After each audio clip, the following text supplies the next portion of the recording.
नमस्कार, आप न्यूज बिहारी देख रहे हैं। कांग्रेस पार्टी के पूर्व सांसद महोदय रंजीत रंजन क्षेत्र के कार्यकर्ताओं से कर रहे हैं मुलाकात। रिपोर्टिंग प्रशांत कुमार झा। एंकर मामला सुपौल जिला के त्रिवेणीगंज आयुमंडल मुख्यालय विधानसभा क्षेत्र की है। कांग्रेस पार्टी के पूर्व सांसद महोदय रंजीत रंजन ने बताया कि हम लोग क्षेत्र के दौरा नहीं कर रहे। क्षेत्र के दौरा करने का कोई उद्देश्य नहीं होना चाहिए। एक जनप्रतिनिधि का जिनका उद्देश्य होता है वो सिर्फ चुनाव में ही आते हैं।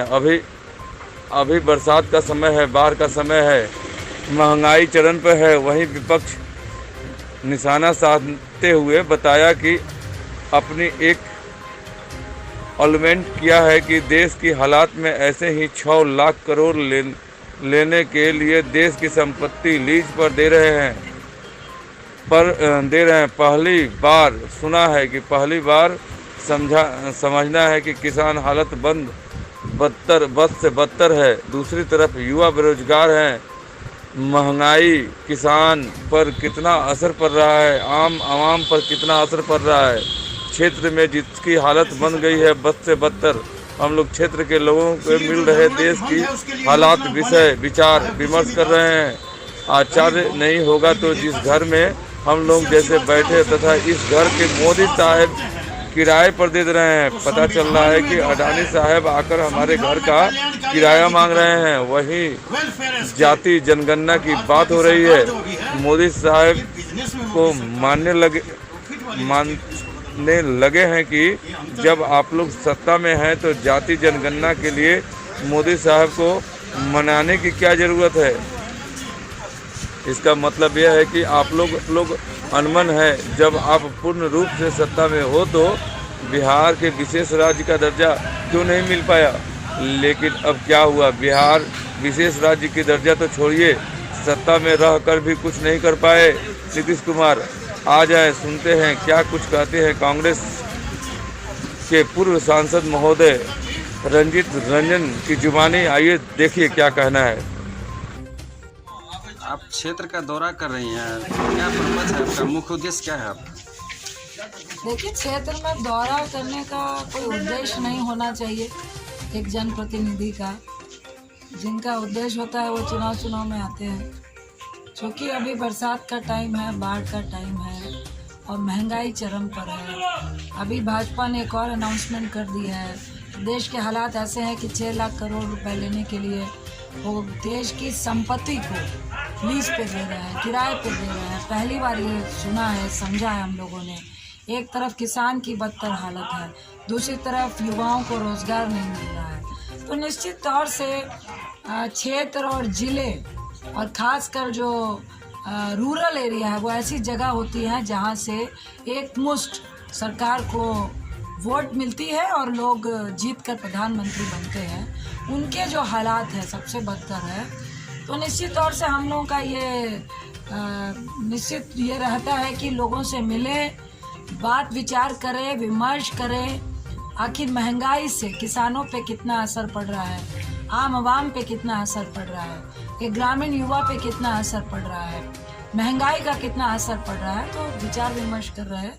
और जिस तरह से आज मीडिया पे एक छत्र राज भाजपा वालों ने किया हुआ है और लोगों को सच्चाई से अवगत नहीं करवाना चाहते हैं, तो निश्चित तौर से अभी जो इन्होंने अनाउंसमेंट किया है तो हम लोग ये बताने आए हैं कि आश्चर्य नहीं होगा कि कल जिस घर में हम लोग बैठे हैं तो मोदी साहब आपका घर भी किराए पे चढ़ा दें और पता चले अडानी साहब आपके यहाँ से आकर किराया मांग रहे हैं।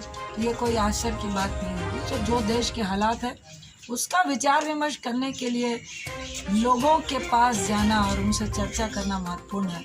उसी सिलसिले में हम लोग आए हैं। जनगणना पे आप क्या कर रहे हैं, जाति जनगणना जो चालू किया है? देखिए, चालू नहीं हुआ है, मांग रखी गई है जिसमें विपक्ष के साथ साथ नीतीश बाबू जो मुख्यमंत्री हैं वो भाजपा के साथी हैं, वो भी जाकर मोदी जी से गुहार लगा रहे हैं। एक तरफ आप उनके साथ में हैं, एक तरफ आप गुहार लगा रहे हैं। तो यहीं से नियत पे लगता है जैसे कि खोट है। अगर जातीय जनगणना आपको इतनी आवश्यक लगती है तो आप सत्ताधारियों के साथ हैं, सत्ता में उनके साथ हैं, आपकी भागीदारी है, तो आखिर क्या वजह है कि आप उनको मना नहीं पा रहे हैं। इसी तरह से बिहार को विशेष राज्य के दर्जे की भी बात थी, जब आप अलग थे तो विशेष राज्य के दर्जे की बात करती थी। जातीय जनगणना हर जात के लिए ज़रूरी है, बशर्ते कि राजनीतिक व्यक्तियों के नियत पे खोट है। तो आप क्षेत्र भ्रमण कर रहे हैं, विकास में क्या स्थिति है? देखिए, आपको हमने बताया कि हम आप ही से पूछते हैं, आप अभी मोटरसाइकिल से आए हैं तो पेट्रोल कितना रुपए का भरा है और आपकी तनख्वाह कितनी है? क्या मोदी साहब ने आपकी तनख्वाह और पेट्रोल के खर्चे को बैलेंस किया है क्या, जो कांग्रेस हमेशा करती है, जो यूपीए की सरकार करती थी?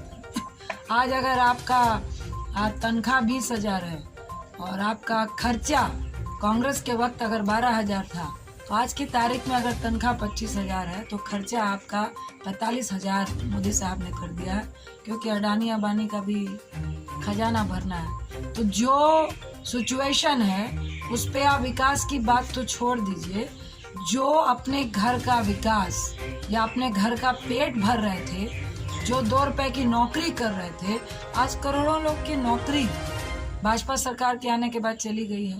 पहले नोटबंदी ने ली, फिर आपके कोरोना ने ली, फिर रही सही कसर आपके जीएसटी ने पूरी की, अब पूरी कसर आपके पेट्रोल और डीजल और किरासन तेल और रसोई गैस के दाम ने रखकर, मुझे लगता है ये कमर तोड़ने वाली भी बात नहीं है, ये तो लोगों को जान से मारने वाली बात है।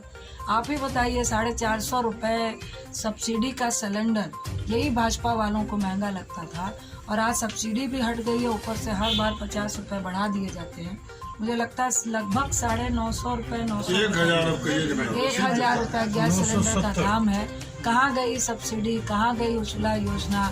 और आज पेट्रोल डीजल 107 रुपये से 96 रुपये डीजल है, और अफसोस है कि जब 65 रुपये 120 रुपये कच्चा तेल था, तब कांग्रेस की सरकार 34 रुपये डीजल और 44-50 रुपये के करीब पेट्रोल था, और बहुत महंगा हुआ तो 60 रुपये गया था, और आज 42 रुपये कच्चा तेल है और 107 रुपये आप पेट्रोल का ले रहे हैं, 96 रुपये लगभग जगह में आप डीजल का ले रहे हैं।